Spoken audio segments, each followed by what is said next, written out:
I received another question in a blog from a lovely woman who said that she's trying to get pregnant, and no matter what she's doing, she's not gotten pregnant, and she's trying the IVF. And she goes, if I'm unsuccessful in having IVF and I'm never going to have kids, then what's going to happen with me? What's the outcome? Well, I'm going to hit that from different angles here.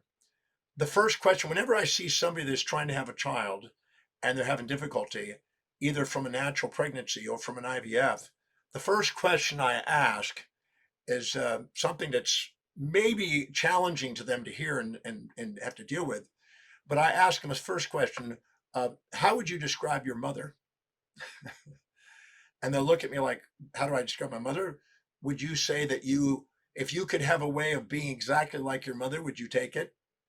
And many times, not all, but many times they go, oh no, I don't ever want to be like my mother. I'd be trapped.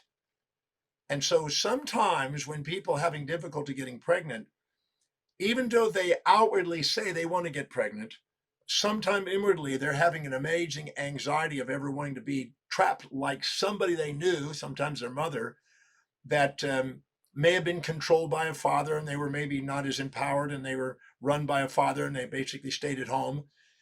And so sometimes their fear of that makes them unconsciously make sure they don't get pregnant. They try everything they can to undermine the pregnancy.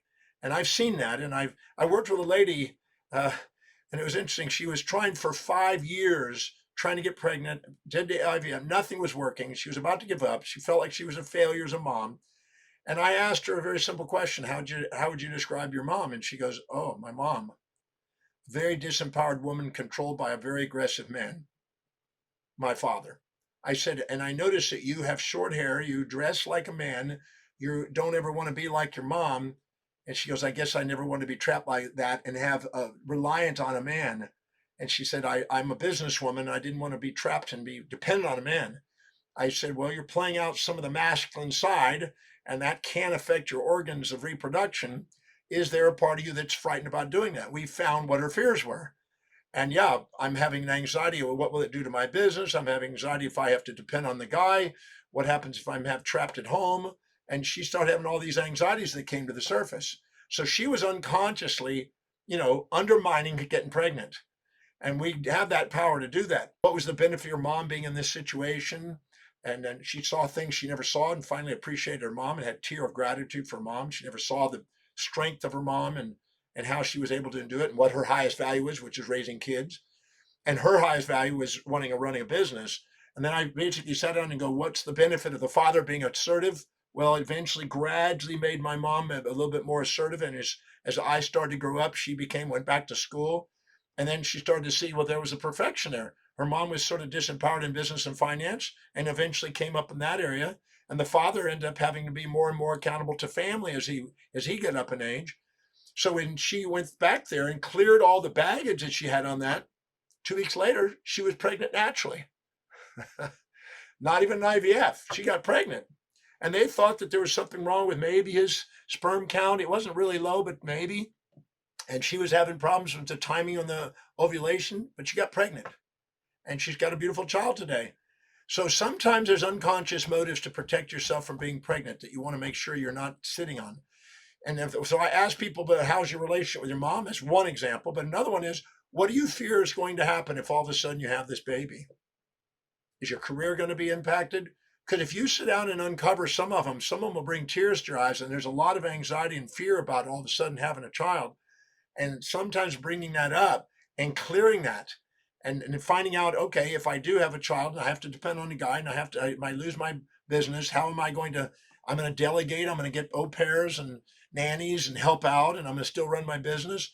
And they have to sort through in their mind's eye how they're going to do that. And once they see that they can navigate through all those obstacles, many times they can get pregnant and their IVF works. And then, of course, there's obviously the positioning of the uterus, there's the ovary positioning, the fallopian tube positioning. There's a lot of physical reasons for doing it. And there's, people with IVF, they basically do whatever they can to try to have a baby, but sometimes it just doesn't come across. And then they can also do one more thing. They can also go in there and find out what exactly do you think that baby is going to bring to you? Because many of them are living in high fantasies about what that baby is. If you have a fantasy about what the baby's going to bring, you're going to have a nightmare if you don't get it. because you fear the loss of that which you infatuate with.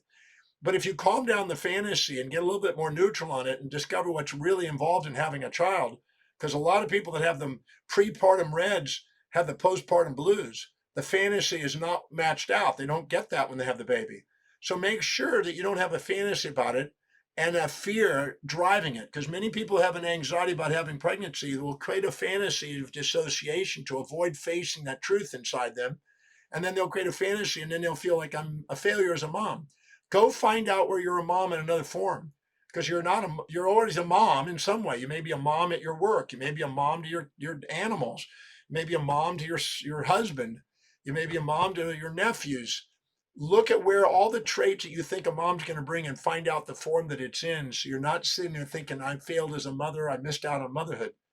These are all variations you can do to solve this and help you through this.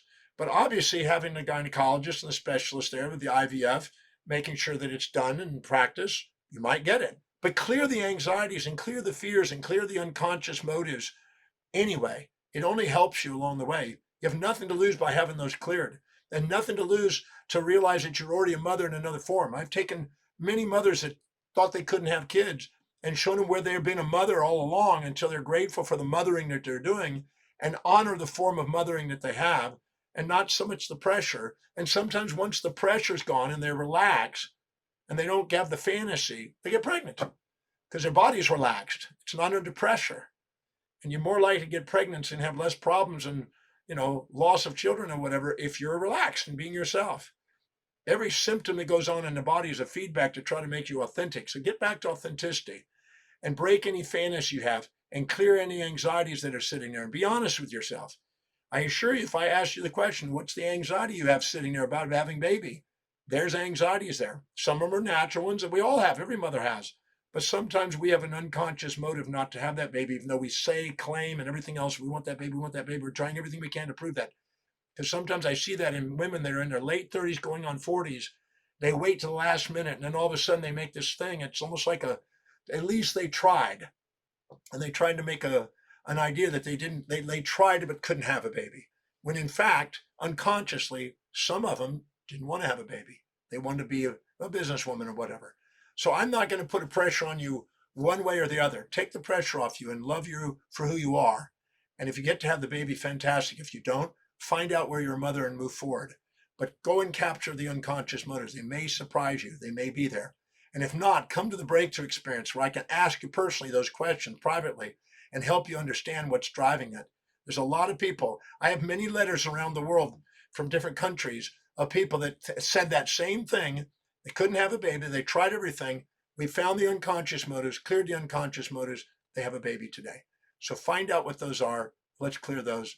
And so you can either have the baby or honor the baby you have today already in the form you have.